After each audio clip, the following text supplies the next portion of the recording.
When you earlier talked about how the people who control the present control the past, like that idea is something I've grappled with a lot because I guess at the end of the day, you can't really accept most of history at that point because I mean, if you even look at how we're narrating history today, as in like what's happening in the present, like sure there's a lot more access to the internet. It's a lot more easier to, I guess, share what's happening in the present for people in the future, but at the same time there's so much I guess intervention in media from other factors and sources and this propaganda, so it's still hard to even get an accurate depiction if someone just looked at the internet today, like, what's actually happening in the world. So at that point, do we just throw away all of history, can we like still accept some parts of it, or what's like the balance? I think that there's like nowadays, to your point, it's everywhere. It's so prevalent. Information's copied, pasted, and sent everywhere that you really can't delete history nowadays, right? Someone's got a video. Although with AI, especially with newest advancements, you can create pretty realistic and convincing videos that don't have any issues or some small issues that you wouldn't notice at first.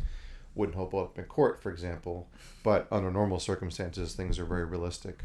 So the amount of like fake information that's pumped out there right now is extreme. And the amount of filtering that has to be involved, it only can go so long before there's like a threshold where most of the information pushed out there will be fake. And then how do you discern what's real and what's not based on all the stuff that's on the internet? Because guess what the LMs are trained on? The internet. The internet. So there's that point, that curve, that it just becomes no longer good, and it's going to, at least that's my opinion, is that we're going to lose that soon enough. That's interesting, because I mean, if the data just gets worse and worse and worse, the AI itself will get worse and worse and worse. Yes. So that's a scary place to be. Because everyone's always like, give me the most recent news, give me what happened today in my responses from Gemini or Grok or Claude or whatever tools you're using today.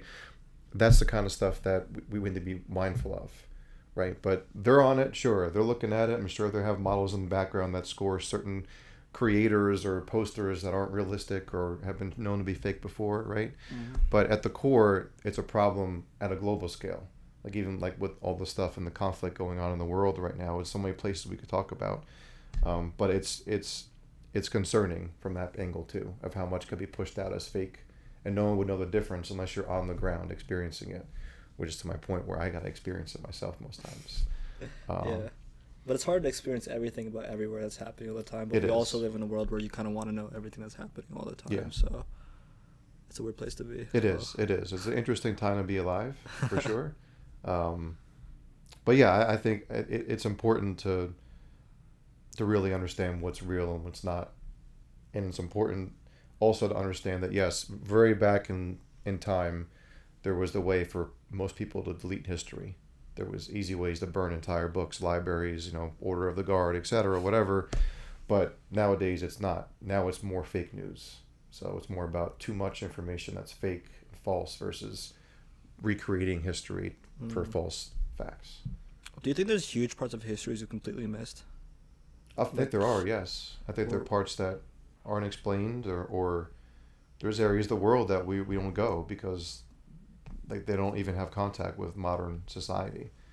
I forget the name of the island. There's an island somewhere in Indonesia, Oceania area. Somewhere, maybe in an Amazon forest somewhere, okay. Where they don't, like, you try and come out, they'll throw spears at you, like they're old school. There's a lot of hunter-gatherer that's right, Amazon, but like there's nothing wrong with them. Leave them alone. Like, they're living. Like, why do we have to interfere? Yes. Right. That's like a different version of humans than iterating within that island, if you think about it. Stuck in time.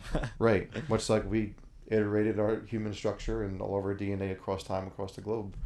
And more people survived because of different melanin in the skin, because of the different sun they were exposed to, etc. And, it's fascinating when you think about it. As a species, what we've done and how diverse our species is, let alone all the species on the earth. And all that DNA is at its core. Yeah.